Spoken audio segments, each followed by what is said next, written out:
Bismillahirrahmanirrahim. Assalamualaikum warahmatullahi wabarakatuh. Asyhadu an la ilaha illallah, asyhadu anna Muhammad Rasulullah. Allahumma sholli ala sayyidina Muhammad wa ala ali sayyidina Muhammad kama sholaita ala sayyidina Ibrahim wa ala ali sayyidina Ibrahim fil alamina innaka Hamidum Majid. Pertama yang aku mau sampaikan kepada kalian, aku mohon maaf sampai hari ini sorry, aku masih belum bisa membaca semua komen-komen kalian ya. Ya, alhamdulillah sudah menuju recovery tapi belum sepenuhnya sembuh ya. Ya, proses kan, nggak bisa ucuk-ucuk langsung sembuh gitu. Tapi nanti 2-3 hari ke depan begitu sembuh aku akan perhatikan semua komen-komen yang masuk. Untuk itu teruslah menulis komen apa yang perlu kalian tulis ya. Apa saja silahkan tulis di situ, baik yang setuju maupun yang tidak, baik yang pro maupun kontra, tidak ada masalah. Oke, kita melanjutkan tajuk kita yang kemarin, yaitu ketika dia memanggil Eli ya. Ketika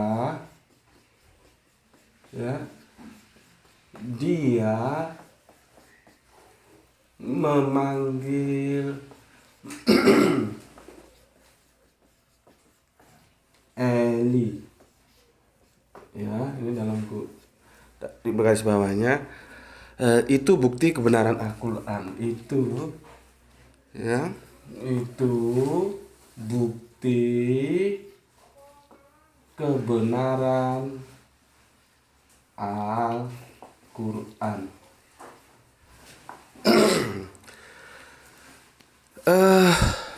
Begini,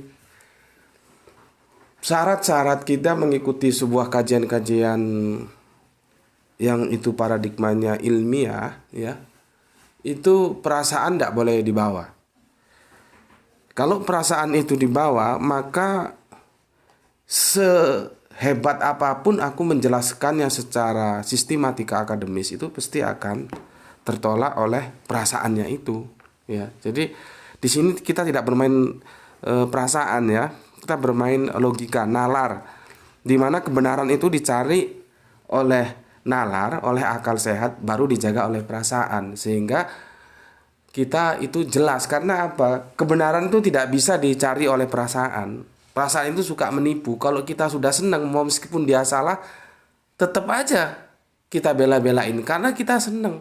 Tapi kalau kita nggak senang, meskipun dia benar, tetap aja kita nistakan. Apalagi dia salah, ya tambah dinistakan, nggak karu-karuan gitu ya. Lain halnya kalau kita berpikir dengan menggunakan nalar. Nalar itu dia hitam putih ya, benar ya benar, salah ya salah. Kamu suka nggak suka, kalau benar itu benar, salah itu salah gitu. Makanya dalam agama itu ada unsur emosional, perasaan. Oleh karena itu aku menariknya ke ring akademik. Dalam ring akademik itu perasaan dibuang. Nah, agama itu kita posisikan tidak sebagai iman sekarang, tapi sebagai pengetahuan gitu. Paham ya kerangka berpikir yang aku bangun?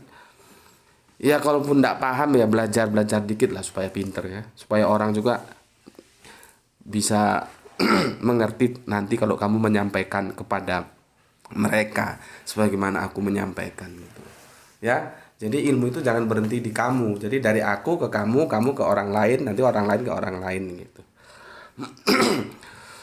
Aku jelaskan dahulu, ketika kita berbicara tentang soteriologi salib kemarin, itu yang kita diskusikan tuh soteriologi salibnya loh ya. Dogma bahwa Yesus tersalib itu untuk menebus dosa, sehingga manusia terbebas dari dosa, sehingga teman-teman kita berkata kami pasti masuk surga itu karena ada juru selamat. Itu tentang dogmanya. Ini supaya ngerti kalian. Kalau nggak nanti rancau. Karena begini, berbicara tentang salib itu banyak pernak-pernik yang harus didiskusikan. Ya. Dari banyaknya tuh kalau mau kita bikin tuh sebetulnya banyak seri sisi lain dari problematika yang itu membuat kita harus jeli melihatnya. Nah, dalam yang kajian sekarang ini kita tidak baca soteriologi salibnya, kita tidak bicarakan soteriologi salibnya karena itu sudah kita selesaikan di video kemarin yang berjudul mencari letak nalarnya soteriologi salib ya. Itu 2 hari yang lalu setelah kita unggah dan kita sudah buktikan nalarnya nggak ketemu gitu ya. Nalarnya nggak ketemu. Tanyalah orang paling blow on sedikit pun bagaimana kedamaian itu harus dibeli dengan kebiadaban kan ya nggak ada lah. Nggak ada itu ya. Kalau mau pakai akal sehat tuh mesti mengatakan nggak ada. Omong kosong gitu. Ya. Makanya berulang kali aku sampaikan buanglah itu soteriologi salib yang dibangun Paulus dan menujulah ke soteriologi logos berdasarkan firman yang disampaikan oleh Yesus. Itu lebih logis kalau itu akan membawa keselamatan daripada soteriologi salib gitu. Ya tapi namanya mereka itu ada yang bisa berpikir rasional tapi ada juga yang mabuk dogma ya. Ya banyak sih kepentingan kenapa sesuatu itu tetap dipegang. Ya.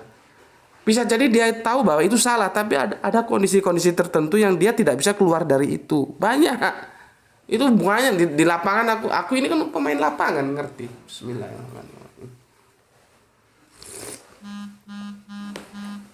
Jangankan dalam sisi teologis ya, dalam sisi politis, apabila seseorang itu sudah mencapai zona kenyamanan, itu dia meskipun tahu langkah politik partainya salah, itu tetap dia bela. Gitu loh. Jadi itu manusiawi. Hal-hal seperti itu manusiawi. Tinggal bagaimana si dia itu akan mengedepankan akal dia enggak. Kalau dia mengedepankan logika dia, akal dia, disitulah lebihnya dia dari binatang ternak. Artinya dia menjadi manusia. Tapi kalau dia sudah dikalahkan oleh kepentingan zona kenyamanan tadi, ya dia binatang ternak gitu ya. Karena akal itu tidak dipakai lagi gitu. Oke. Aku sudah jelaskan bahwa soteriologi salib itu kemarin sudah kita bicarakan ya dalam tajuk mencari letak nalarnya dan ternyata nalarnya tidak ada, tidak ketemu. Itu berbicara tentang soteriologi salib. Sedangkan di sini ketika dia memanggil Eli ya, seri kedua. Ini seri kedua ya, kemarin seri ke-1 ya. Kita tidak bicara dogmanya lagi. Itu sudah kita lalui kemarin. Kita berbicara sosok siapa yang disalib gitu loh. Ya. Ini petanya ini harus aku jelaskan supaya nggak rancu nanti kalian. Kalau kemarin soteriologi salib kita nggak bicarakan mau siapa kek yang disalib, mau itu yang disalib Yesus mau bukan Yesus itu secara nalar, oh sih nggak bener. Ada keselamatan kok lewat kebiadaban itu nggak benar. Ya. Kita tidak membicarakan siapapun yang disalib. Nah dalam konteks ini sekarang kita membicarakan siapa yang disalib. Jadi beda ya, dipahami dulu. Oke, setelah paham aku akan lanjutkan ya. Pelan-pelan.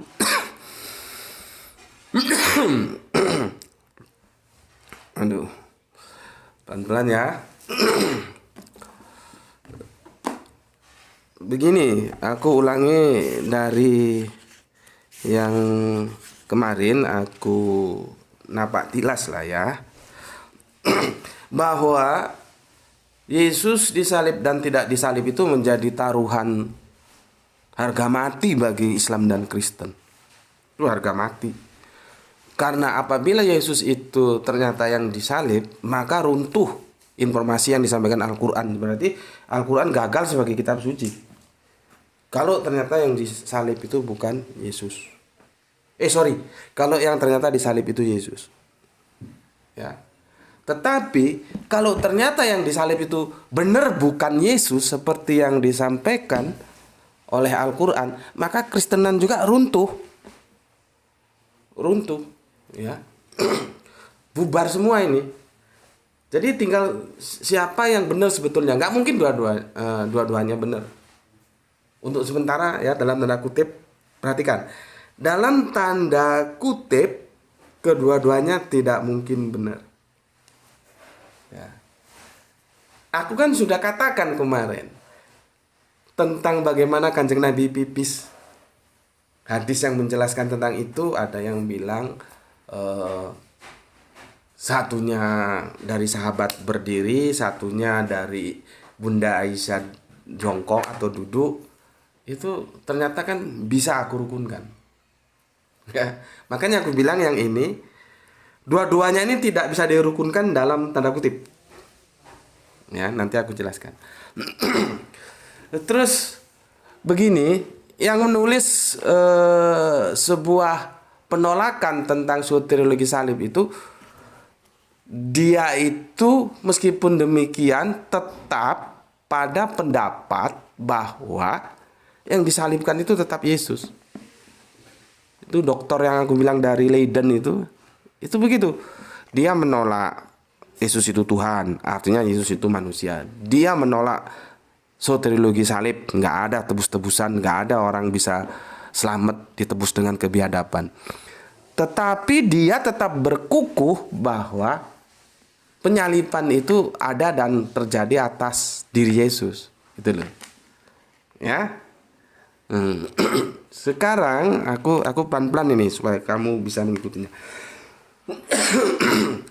Kalau di buku ini ya, di buku ini nih ya, di buku ini dia tegas mengatakan bahwa Yesus itu yang disalib. Tapi kalau di videonya di YouTube-nya itu kamu cari, coba nanti ketik di YouTube itu free thinker, pemikir bebas ya.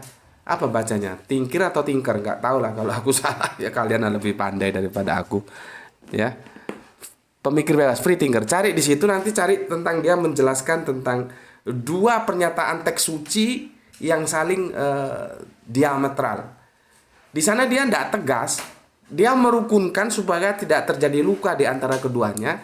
Maka dikatakan yang satu itu berbicara dalam konteks historis sejarah, yang satu berbicara dalam konteks sastra gitu.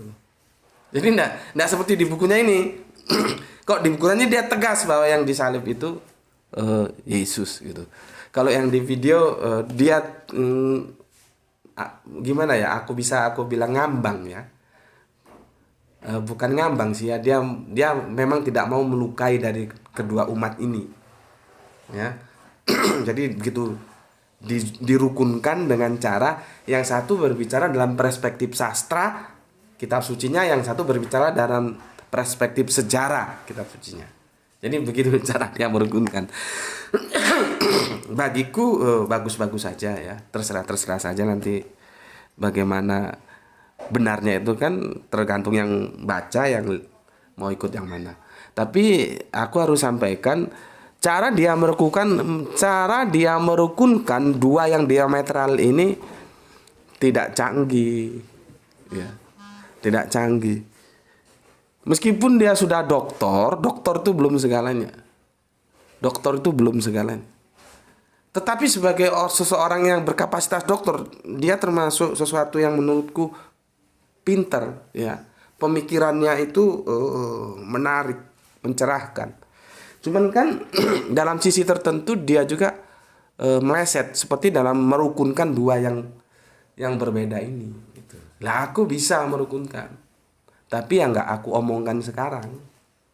Enggak, karena apa? Terlalu mahal dan itu merupakan sesuatu yang sangat-sangat mahal sekali. Aku mau itu kalau ada sebuah lembaga resmi, misalkan sekolah tinggi teologi Alkitab, ya, kita diskusikan secara akademik di kampus, ditonton oleh semua pendeta-pendeta, kiai-kiai, ulama-ulama, ya. Kita diskusikan secara ilmiah dengan saling menghormati, itu aku kasih tahu nanti di sana. Ya. Aku kasih tahu bagaimana cara merukunkan ini. Gitu. Kalau kemarin kan aku sudah bisa buktikan merukunkan antara dua hadis tentang pipis itu karena apa? Lokus deliktinya beda. Yang satu pipis di sapar waktu perjalanan, yang satu pipis ketika di rumah gitu. Jadi kecerdasan itu akan menyelesaikan masalah gitu. Ya. Oke. Coba kita bicarakan lagi ini, sesungguhnya ya, memang dalam Kristen Kristen yang tidak mainstream ya, ide tentang substitusi itu artinya ada yang menggantikan Yesus ketika disalib, itu ada ya. Itu ada. Artinya jauh sebelum Islam datang ya. Itu ada. Tetapi kan bukan berarti terus Al-Qur'an mengikuti itu. Ya, enggak semudah itu ya. Sekarang ini. sorry. Sekarang ini anu dia, argumentasi dia tetap mengatakan bahwa Yesus itulah yang disalib ya, meskipun dia menggunakan ini loh, surat Al-Maidah 4157 dibandingkan dengan apa yang dipahami oleh Kristen Gnostik ya.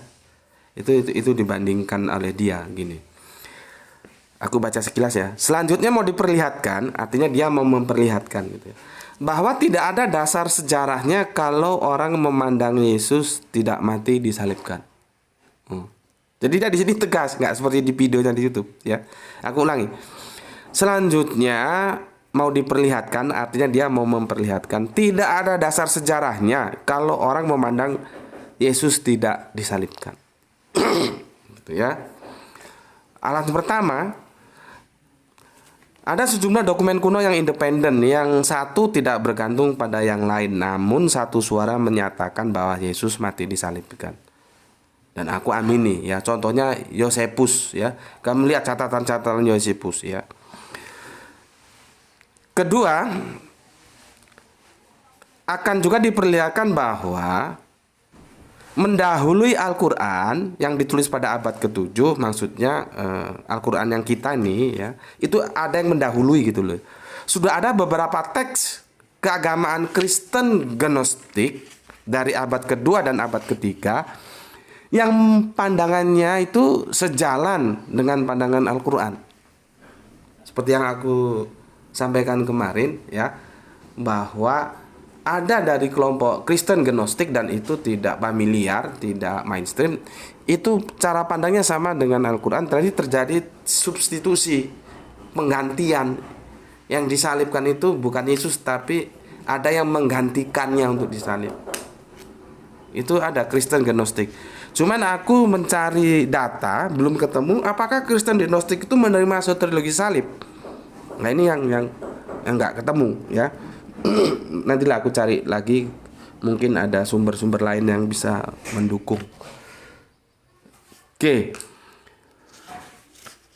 itu dulu ya. Terus ini komentar dia juga salah ini ya.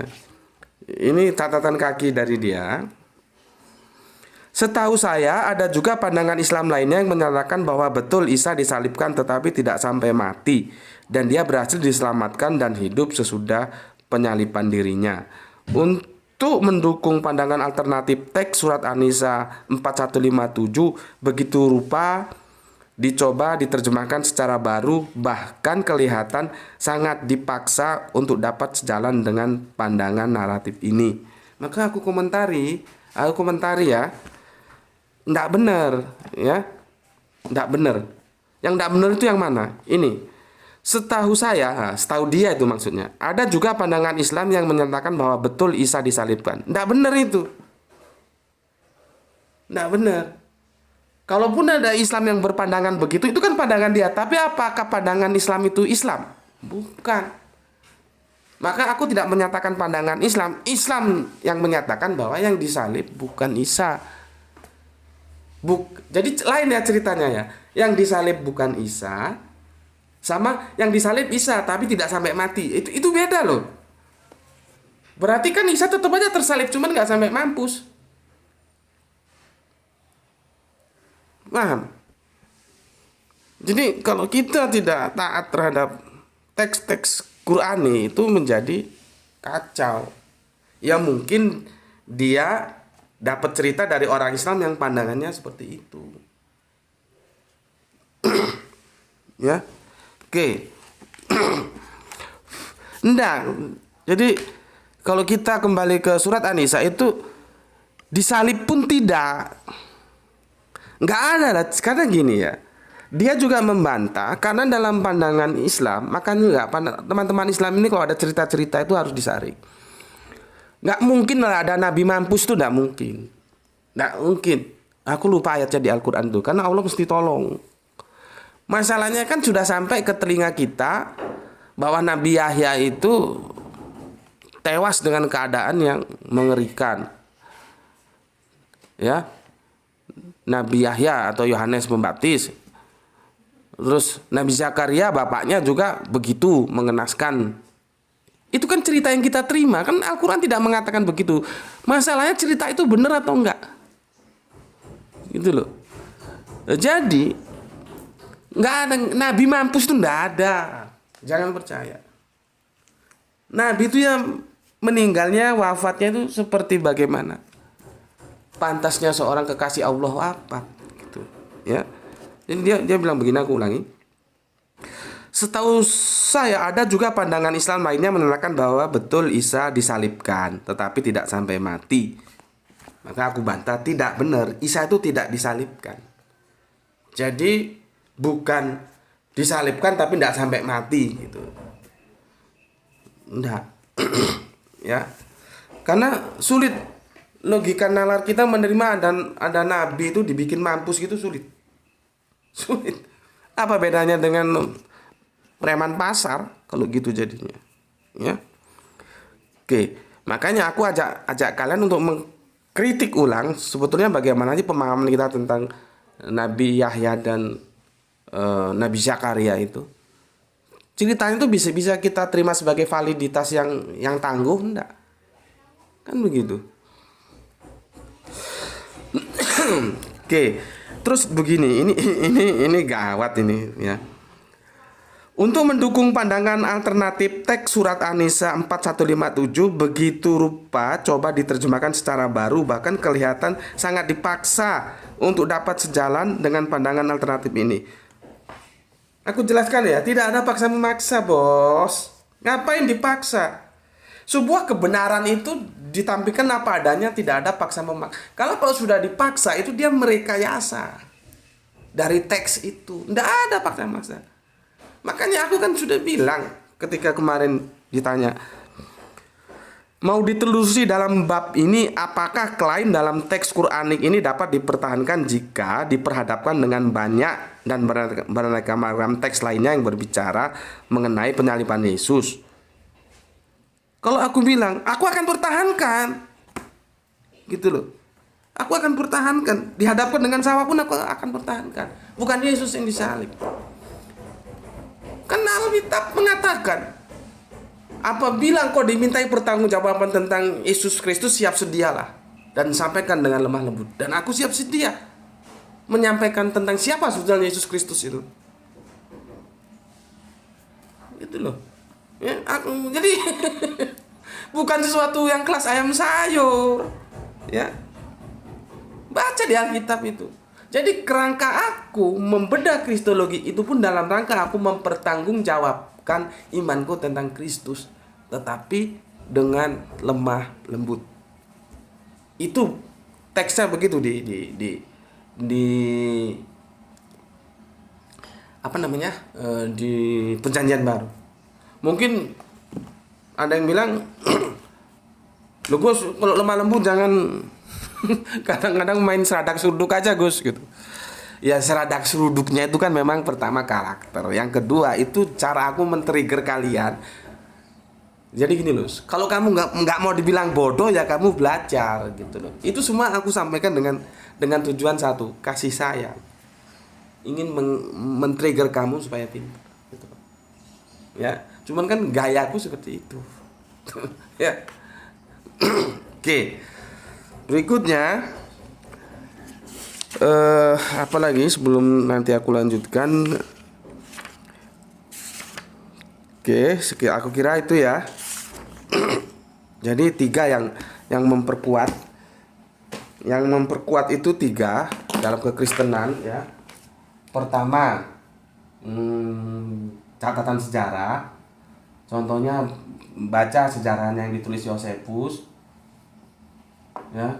Ini keluar dari konteks teologis loh ya. Ini murni sejarah. Artinya nggak ada kepentingan agama dia. Baru nanti catatan Alkitab atau kitab suci, teks suci. Ini semua mengatakan bahwa Yesus yang disalib. Tuh, ya. Sementara kalau kita berpijak kepada Al-Qur'an, tidak, dia akan bentrok, ya. Di sini. Bentrok di sini, Al-Qur'an, catatan Al-Qur'an. Oke.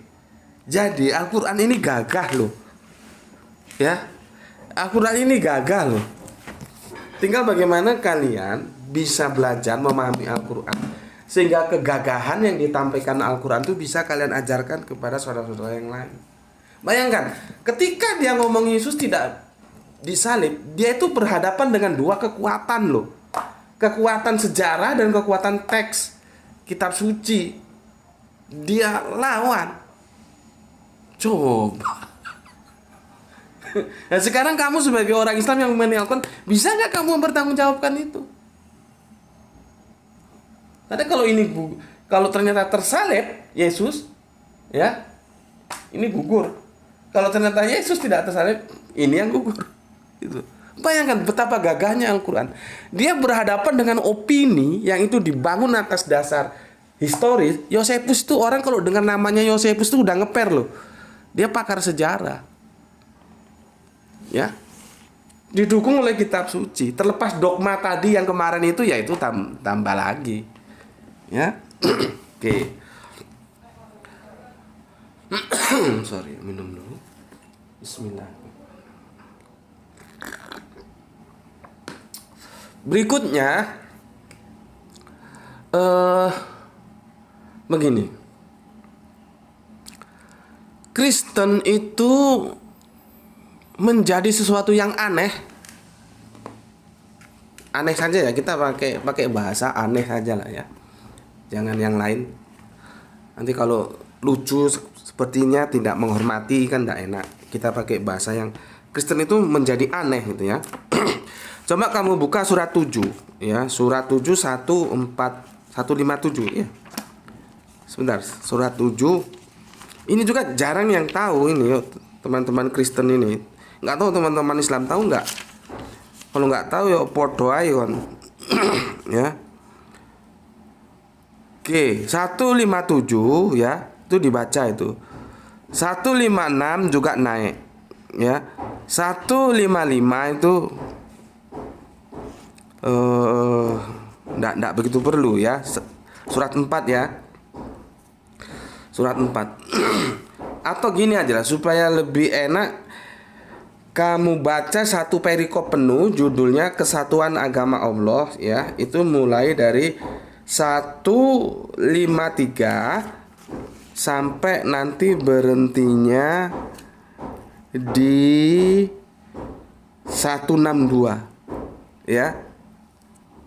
Aku ulangi, kamu baca. Kalau aku bacakan semua kan ya nanti waktunya semakin panjang. Di 153 surat 4 153 kamu baca ya sampai 162. Sudah segitu aja. Nanti kamu baru tahu ya. Kamu baru tahu sesungguhnya ya, Yesus disalib atau tidak, Isa disalib atau tidak, itu polemik yang terjadi antara Islam dan Yahudi. Nggak ada urusannya dengan Kristen. Paham? Ya, kalau kamu baca ayat itu, nanti kamu mendapatkan sebuah penjelasan. Itu polemiknya dengan Yahudi. Bagaimana Islam membantah. Jadi orang-orang Yahudi dengan kesombongannya itu mengatakan begini ya, coba gini, aku baca begini. Dan karena ucapan mereka sesungguhnya kami telah membunuh Al-Masih Isa putra Maryam Rasul Allah, padahal mereka tidak membunuhnya dan tidak pula menyalibnya, tetapi yang mereka bunuh ialah orang yang diserupakan dengan Isa bagi mereka. Sesungguhnya orang-orang yang berselisih paham tentang pembunuhan Isa benar-benar dalam keraguan-keraguan tentang yang dibunuh itu. mereka tidak mempunyai keyakinan tentang siapa yang dibunuh itu kecuali pengikut prasangka mereka. Mereka tidak pula yakin bahwa yang mereka bunuh itu adalah Isa. Dari ayat 157 ini ya, kita tahu untuk menjawab yang lebih awal tadi. Jadi bukan Isa disalibkan tapi tidak sampai mati, bukan. Ya bukan Isa yang disalibkan, ya. Kan ini sudah jelas. Padahal tidak membunuhnya dan tidak pula penyalibnya. Jadi tidak ada bisa digunakan argumentasi untuk membenarkan bahwa Isa itu disalib tapi tidak mati gitu. Tidak ada. Nabi Isa itu tidak disalib. Jadi yang digebuki itu bukan Kanjeng Nabi Isa. Kalau misalkan dia disalib tapi tidak sampai mati, berarti kan mampus juga, sempat digebuki. Kan gitu logikanya. Ini enggak, benar-benar Allah itu menjaga. Ya. Sekarang kalau kita kembangkan, dan karena ucapan mereka sesungguhnya kami telah membunuh Al-Masih. Mereka itu siapa? Siapa mereka itu? Itulah orang-orang Yahudi. Mereka sudah klaim membunuh. Al-Quran ngomong, no, bukan. Untuk menyanggah itu ya, supaya tidak lagi mereka merasa yang dibantai itu Yesus atau Isa, gitu loh. Jadi nggak ada di sini hubungannya dengan Kristen.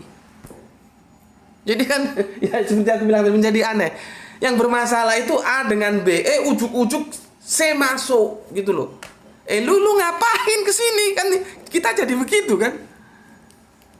Lu ngikut aja, lu nggak ada urusan sama lu ikut aja. Jadi jelas Al-Quran mengatakan itu polemik antara siapa yang disalib itu terjadi antara Islam dan Yahudi. Cuman fakta di lapangan yang menolak mati-matian itu justru Kristen. Yahudi sekarang nggak ada urusan gitu loh. Kamu main sana ke Yerusalem atau ke negeri Israel sana, ketemu dengan orang-orang Yahudi, kamu tanya, atau kamu ajak ngobrol dia tentang siapa yang disalib. Bagi mereka nggak ada urusan. Gitu. Mau disalib Yesus kek, mau yang disalib Lazarus kek, mau yang disalib Petrus kek, mau yang disalib Paijo kek, mau yang disalib Kasmiran kek, mau yang disalib Kartono kek, nggak ada masalah bagi mereka, nggak ada masalah.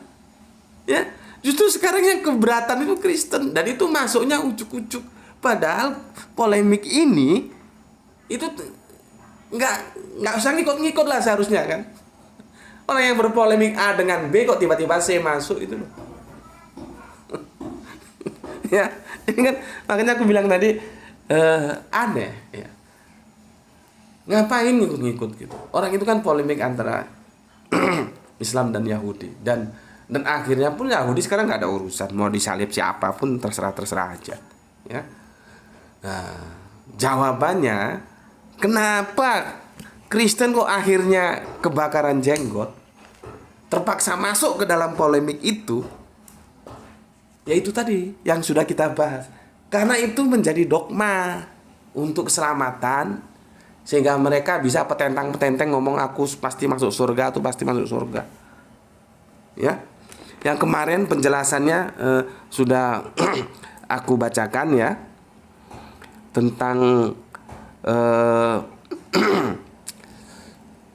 sebentar, 1 Korintus 15:14 dan 1 Korintus 15:17 ya. Aku sudah bacakan kemarin. Itu pijakan mereka, dan mereka pegang kuat. Ya, makanya mereka mati-matian mengatakan bahwa Yesus itu disalib. Padahal itu polemiknya antara Islam dan Yahudi, kok dia ngikut aja gitu. Ya. Nah, ini kalau aku ceritakan gini supaya kalian tahu petanya itu, tahu peta jalannya, tahu roadmapnya, tahu. Berkali-kali aku ingat, makanya baca Al-Quran ya, dibaca, nggak usah banyak-banyak, dipahami perlembar supaya kamu kan orang Islam. Kalau kamu orang Islam nggak mau belajar Al-Quran, ya minggat wae kon, nyengkri kon, cok ngomong cangkemmu Islam tapi nggak mau baca Al-Quran, gitu loh. Kalau orang itu konsisten, ya. Kalau kamu Islam ya kamu belajar Al-Quran, harus begitu. Karena itu wajib bagi setiap diri. Ya, kamu harus belajar Al-Quran. Kok harus konsisten gitu loh. Nek gak ya kon kafir wae. Kafir wae. Ya. Oke. Jadi kalau ditanya juga kamu supaya tahu, kenapa sih orang Kristen kok tiba-tiba ujuk-ujuk masuk ke polemik itu? Ya karena penyaliban Yesus itu merupakan harga mati dalam membangun soteriologi salib, yang mana itu ditawarkan oleh Paulus dan diterima mentah-mentah tanpa berpikir panjang, srek, langsung diterima oleh kekristenan. Itu ya jawabannya, itu ya, tahu ya kalau nanti ditanya. Jadi kamu bisa menjelaskan, karena kalau di sini nggak ada Kristen tuh nggak jadi pembicaraan di sini. Ini antara Yahudi dan Islam. Oke. Nah sekarang ini kalau kamu baca bukunya Prof. Elaine Pagels ya, dalam Beyond Belief The Secret Gospel of Thomas ya, Prof. Elaine, tulisannya begitu. Aku baca huruf per hurufnya aja ya. Elaine Pagels ada S-nya, dalam Beyond Belief The Secret Gospel of Thomas. Ini kita coba ikuti kerangka berpikir Prof. Elaine ini ya. Begini dijelaskan. Paulus dan para pengikutnya kebingungan. Bagaimana seorang yang disebut-sebut sebagai Mesias Raja Yahudi bisa mati mengenaskan dalam hukuman salib biadab? Itu loh. Ya. Kenapa dia kebingungan? Ya karena informasi bahwa yang disalib itu bukan Yesus itu belum datang, ya. Nanti kan kekristenan, Islam, Nasrani yang kemudian menjadi Kristen ke Islam itu kan sekitar berapa ya? 6 abatan. Ya, 6 abatan. Tapi sebetulnya apa yang dirasakan Paulus itu sama seperti yang umat Islam sekarang rasakan. Ya, nggak mungkin lah ada nabi itu dibikin mampus seperti itu, cara matinya nggak mungkin gitu loh. Nggak mungkin. Makanya teman-teman Islam ya, aku ajak lagi untuk melakukan penelitian ulang bagaimana kisah tentang Nabi Yahya dan Nabi Zakaria itu. Apakah benar sebrutal itu, sebiadab gitu ya? Proses kematiannya mengalami sesuatu yang sulit untuk diterima ya. Ini jelas, aku bacakan lagi. Paulus dan para pengikutnya kebingungan. Bagaimana seorang yang disebut-sebut sebagai Mesias, Raja Yahudi, bisa mati mengenaskan dalam hukuman salib yang biadab? Coba. Jadi Paulus itu nggak mungkin. Nabi kok iso koyo ngene iki nggak mungkin. Gitu loh. Ya. Nah, kemudian untuk menyelaraskannya supaya selaras, supaya bisa diterima Yesus itu yang disalib ya. Sebetulnya secara logika Paulus menolak ya. Maka untuk menyelaraskannya dikaranglah kematian Yesus sebagai penebusan dosa manusia. Hal ini menjadi mudah diterima oleh para pengikut baru Yesus dari luar Yerusalem yang sebelumnya juga telah meyakini kematian Tuhan hybrid. Hybrid itu campuran ya. Makanya kalau ada jagung hibrida itu kawin silang, itu campuran ya. Sampai nyasar kita baca jagung ya. Jagung itu termasuk apa? Ilmu apa? Botani ya. Oke. Sekarang aku sudah memberikan penjelasan kalian tentang penyaliban dari sudut pandang Prof. Elaine.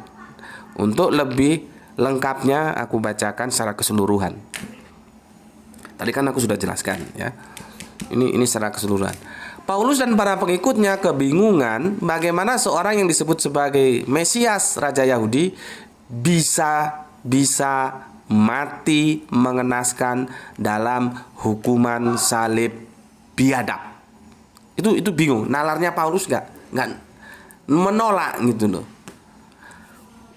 Tapi kan bagaimana yang dilihat dia seperti itu? Fakta lapangannya semua pada ngakui seperti itu. Gitu. Ya. Untuk menyelaraskannya dikaranglah kematian Yesus sebagai penebusan dosa manusia. Jadi klop. Oh, supaya bisa diterima, bilang saja itu disalib untuk menebus dosa-dosamu. Gitu. Ya. Tapi ini di teritorial Israel nggak laku loh ya, dogma ini nggak laku. Ya. Hal ini menjadi mudah diterima oleh para pengikut baru Yesus dari luar Yerusalem yang sebelumnya telah meyakini kematian Tuhan hybrid anak dewa semisal Atis, Dionysius, dan lain-lain adalah sebagai persembahan penebusan dosa manusia. Itu yang disampaikan oleh Prof. Elaine. Silakan kalian cari bukunya. Ya. Itu yang disampaikan oleh Prof. Elaine. Jadi karena faktanya semua sudah ngaku Yesus yang disalib, logika Paulus itu nggak nerima, mana mungkin kok ada utusan Nabi Raja Yahudi bisa dibikin mampu seperti ini, ya. Untuk bisa menerima dibangunlah sebuah soteriologi salib itu, ya. Oke, dan itu dijual di luar teritorial Israel. Kenapa? Di Israel jelas tidak laku dan sampai sekarang tidak laku. Oke. Itu sudah aku jelaskan. Jam berapa jam nih? Waduh, lebih setengah jam. Oke ya. Sudah aku jelaskan itu ya. Sekarang aku mau tanya. Kalian pernah dengar enggak sebuah narasi seperti ini, bahwa seseorang itu akan mati menurut kebiasaannya? Itu kalian pernah dengar tidak? Itu dulu ya. Seseorang akan mati menurut kebiasaannya. Itu pernah dengar enggak? Ya, coba kamu pikirkan. Bismillahirrahmanirrahim.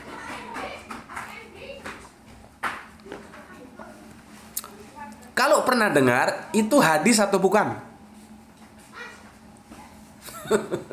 Seperti dulu ya.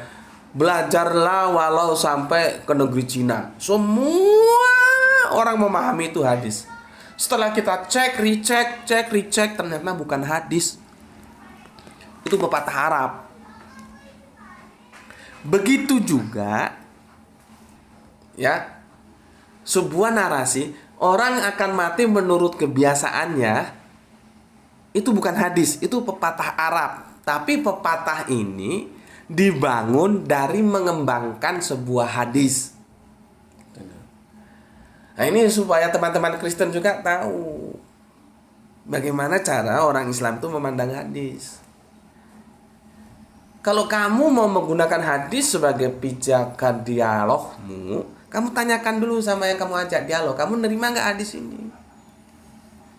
Jangan main sonong boy aja tiba-tiba hadis ada Musa dimakan kambing, kamu kopas sebanyak-banyaknya dan kamu tinggal masukkan di kolom komentar. Memangnya orang suruh baca kopasan-kopasan sampah seperti itu? Ya. Jadi gini loh, aku sebagai orang eksak itu, kalau contohnya statistik ya, statistik. Kalau aku ngoreksi ujiannya mahasiswa itu ya, statistik itu ya, aku nggak perlu sampai ke bawah, itu nggak perlu. Aku lihat atasnya. Kalau atasnya kerangka berpikirnya udah bener, itu sampai ke bawah itu mesti bener. Kalaupun nanti salah, paling ya karena manusiawi ya, salah-salah hitung, salah-salah mengalihkan, menambah, itu wajar. Tapi sebagai kerangka berpikir dia sudah benar. Mungkin 1+1 harusnya ditulis 2, dia karena buru-buru waktunya mau habis tulis 3. Itu aku maklumi. Tapi setidaknya kerangka berpikir di awalnya dia harus benar. Makanya nguji mata kuliah statistik itu paling enak. Kalau sudah kerangka berpikir awalnya itu salah, itu saya usah diuji di gini. Langsung disilang gini. Karena mesti ke bawahnya salah. Sudah enggak perlu kita capek-capek mulai sih enggak. Lihat kerangka berpikir awalnya. Statistik itu gitu. Kalau pijakan awalnya sudah salah, ngitung rumus-rumusnya, apa yang dia gunakan, kurva normal teh, quality control kayak atau apa kayak. Terus nanti standar errornya berapa. Kalau itu sudah salah, wes gini aja wes, nggak usah capek-capek buang waktu. Begitu juga aku membicarakan hadis tentang yang kemarin kita diskusikan tentang musab dimakan kambing. Itu aku nggak perlu bertele-tele sampai ke belakang, karena awalnya saja itu sudah bermasalah. Bagaimana kita mau percaya terhadap hadis yang seperti itu? Itu loh, ya. Ini kadang-kadang teman-teman Islam juga nggak tahu, teman-teman Kristen apalagi. Makanya aku jelaskan, melihat hadis tuh begitu. Tapi kalau kamu memang punya waktu panjang, kamu mau teliti semua ya nggak masalah. Cuman kan aku itu orangnya praktis aja. Kalau sudah sanatnya bermasalah, matannya bermasalah, sudah nggak perlu dilanjutkan. Seperti kemarin kan bermasalah itu, ya. Sanatnya aja bermasalah, matannya juga bermasalah. Yang mana-mana ujug-ujugnya itu himbas dari pembagian hadis yang aku bilang, ada hadis Sunni, ada hadis Syiah, ada hadis non Sunni, non Syiah. Karena perkembangan hadis setelah 2 atau 300 kemudian itu, waduh, ada yang backgroundnya politik, ada yang backgroundnya teologis, ada macam-macam. Banyak. Al-Quran itu loh, itu sebagai pedoman. Hadis itu kita terima kalau dia tidak bertentangan dengan logika dan Al-Quran. Itu parameternya, ya. Oke, nah sekarang aku mau tanya lagi. Seseorang akan mati menurut kebiasaannya itu menurutmu hadis atau bukan? Ya. Setelah aku teliti kemarin, ternyata itu bukan hadis. Ya, aku ulangi lagi ya. Itu bukan hadis, tapi sebuah pernyataan yang diambil dari bagaimana cara orang-orang Arab memahami hadis. Hadisnya begini. Hadis riwayat Muslim nomor 2878. Setiap hamba akan dibangkitkan berdasarkan kondisi meninggalnya. Hadisnya itu begitu. Ya, setiap hamba akan dibangkitkan berdasarkan kondisi meninggalnya. Aku udah jelaskan kebangkitan kemarin ya, tentang Yesus ini. Maka dia harus mati supaya bisa dibilang bangkit. Karena tidak ada, kalau dia nggak mati nggak dibilang bangkit. Ini artinya kita setelah mati ya dibangkitkan lagi, sebagaimana kondisi dia mati dulu. Gitu loh, ya. Nah, dari sinilah berkembang bahwa orang itu mati berdasarkan kebiasaannya. Itu bukan hadis. Ya. Oke. Tetapi meskipun itu bukan hadis, itu secara logika, secara nalar sehat, ya. Itu sangat-sangat rasional sekali bahwa orang itu akan mati menurut kebiasaannya. Ya.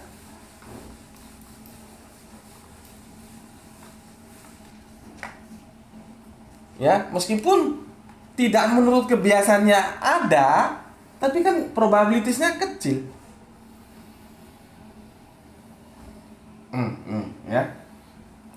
Misalkan kita toleransinya kita ambil berapa? Misalkan ini. Ya. Ya, ini kanan kiri 10%, berarti 5%-an lah. Ini 5%-an. Berarti berapa? 10%, ini 90%. Kebanyakan di sini, ya. Ini sih memang ada, tapi kemungkinannya kecil, bukan berarti tidak sama sekali. Ini kemungkinannya kecil, tapi bukan berarti tidak sama sekali. Cuman yang paling sering itu di sini. Ini kurva normal namanya. Ya, ini kurva normal. Yang di ekstrim kanan dan ekstrim kiri itu ada. Jadi tidak boleh kita nafikan juga ada, tapi kecil. Biasanya itu dia ada di tengah ini, yang normal ini. Itu ya. Contohnya begini. Setiap orang yang sering naik ke gunung, ya, tidak mungkin dia matinya di laut. Begitu juga sebaliknya. Seorang yang suka berselancar di laut, tidak mungkin dia matinya di gunung. Nah, itu logis gitu loh. Tetapi tidak mungkin itu bukan 100% ya, karena ada 5% kanan kiri ini. Contohnya begini, dia biasa naik ke gunung, ya, tapi dia matinya di laut. Kenapa? Lah kemarin mau pergi main-main ke temannya yang di luar negeri, naik pesawatnya jatuh di laut. Nah, misalkan begitu ya. Kan bisa juga. Nah, itu pengecualian ya. Jadi dalam statistik, dalam kurva normal ini kita berbicara yang ini, yang 90%. Ya, bukan yang ini. Tetapi ini tidak bisa kita abaikan gitu loh. Ya, nah, kita kembali ke umuman. Keumuman itu mengatakan orang mati itu mesti menurut kebiasaannya. Gitu loh. Makanya kalau ada anggota apalah pejabat negara, kebetulan apa dia bagian eksekutif, apa dia bagian legislatif, kita tahu kan banyak berita-berita di media sosial, media apapun ya. Ketika dia ada perjalanan ke pusat ya dari daerah, mungkin karena sudah nggak betah ya, begitu ada kesempatan dia kunjungan kerja ke pusat, setelah itu ada waktu senggang dia main-main sama wanita tidak benar ya, sama wanita tunasusila, akhirnya matilah dia, mampuslah dia di situ. Nah itu bisa jadi kebiasaan dia memang begitu. Gitu loh. Kebiasaan dia memang begitu. Jadi orang itu bisa dilihat dari kebiasaan matinya. Karena setiap orang akan mati menurut kebiasaannya. Gak mungkin orang biasanya ke masjid matinya di lokalisasi itu orang mungkin. Orang yang biasanya di lokalisasi matinya di masjid juga orang mungkin. Meskipun orang mungkin yang aku bilang tadi ada 5% ini loh ya. Ya mungkin saja dia tobat, tiba-tiba wis leren nggak ke lokalisasi, terus ke masjid terus mampus gitu. Tapi kan itu sebuah yang kecil sekali persentasenya, ya. Cuman kalau kuantitatif statistik harus kita beri ruang juga. Oke, aku ulangi lagi, ya. Secara logika nalar itu bisa kita terima bahwa seseorang itu akan mati menurut kebiasaannya. Ini catat dulu ya. Catat dulu. Oke. Berikutnya ya, seperti yang aku bilang kemarin, aku akan menggunakan kasus ini ya, bukti bahwa bagaimana kita membaca sebuah teks itu tidak bisa mengalir begitu saja. Baik itu Bible, baik itu Al-Quran, kalau kita sedang mengkaji itu harus dipahami peta jalan dari teks itu membicarakan tentang apa. Ya, banyak orang membaca Bible itu berkali-kali tapi dia tidak paham, khususnya sekarang itu perjanjian baru ya. Nanti di kitab Matius khususnya ya. Tapi orang tidak paham bahwa di sana ada masalah besar. Gitu. Sama saja kalian berulang kali baca surat Al-Kahfi, tapi kalian tidak ngerti maksud Allah itu dengan menurunkan surat Al-Kahfi itu mengajari kita tentang apa. Itu nggak ngerti alias goblok kabeh, karena nggak dipahami secara nuansa peta jalannya. Ini mau kita disuruh ngapain sih sama Allah? Ya cuman mengalir baca gitu aja. Ya, maka sekali lagi aku bilang ya, teman kita ini ya, di mana apanya namanya itu komentarnya itu menjadi trigger untuk kita bahas ini, ya. Itu ada di benarlah Yesus seorang hamba, itu di komennya di huruf T. Ini benar-benar huruf T namanya itu sulit aku eja. Aku kasih nama T Tango Viva Alpha gitu aja ya. Nggak ngerti aku sulit namanya dieja. Kalaupun bisa dieja, aku nggak mungkin baca ya, karena menjaga privasi kalian aku harus jaga baik-baik, karena tidak semua orang itu suka disebut namanya ya. Oke, aku ulangi lagi supaya kalian tahu di mana istimewanya komentar dia. Begini, dalam keseharian dia, maksudnya Yesus itu memanggil dengan sebutan Bapa, bukan Bapak ya, Bapa. Pada suatu kejadian dia memanggil dengan sebutan Eli. Apakah mungkin itu adalah sosok yang berbeda, Gus? Coba, kan cerdas banget ini. Ini pendeta-pendeta ini goblok-goblok nggak ngerti ini. Karena dogma sudah masuk, ini lewat saja. Karena apa?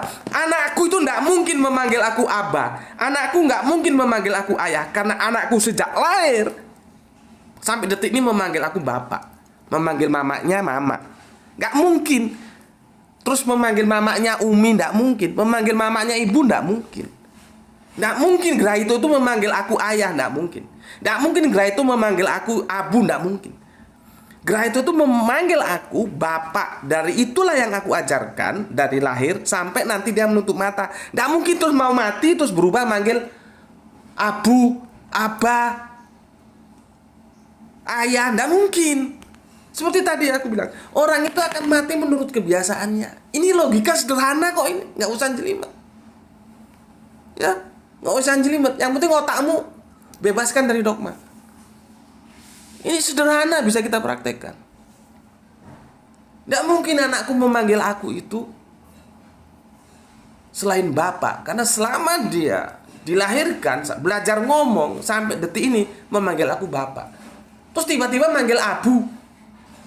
Jadi wong Arab pun manggil Abah, kayak wong Arab pun. Ya enggak mungkin. Ya. Oke. Sekarang kita lihat. Ini subhanallah, cerdas sekali teman kita ini ya.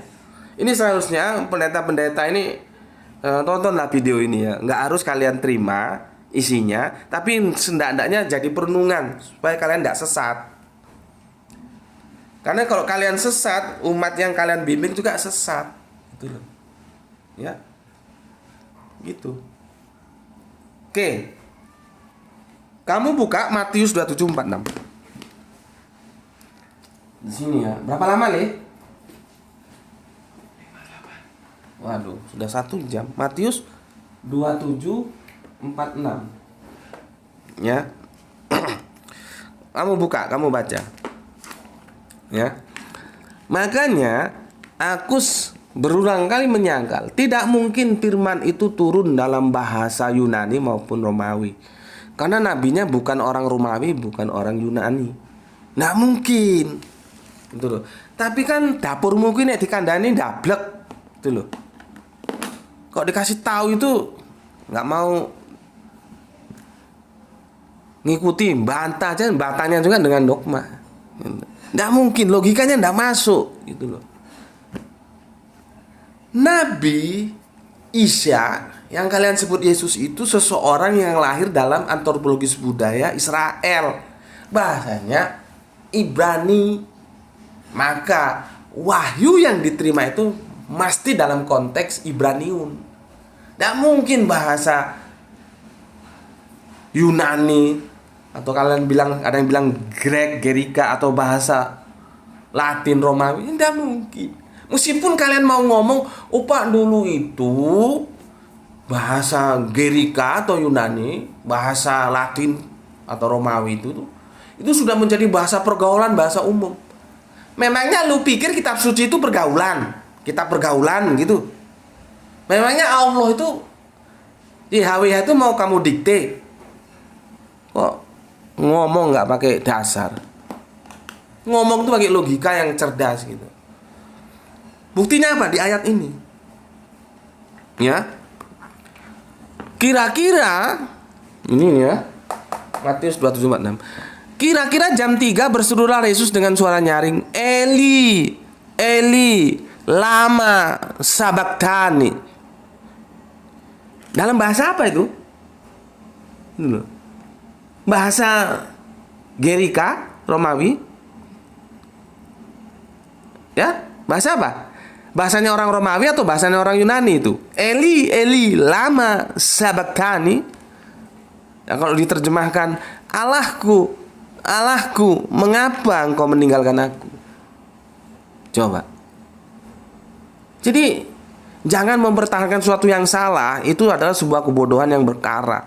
Bagaimanapun, Septuaginta dan Vulgata tetap terjemahan, bukan kitab suci.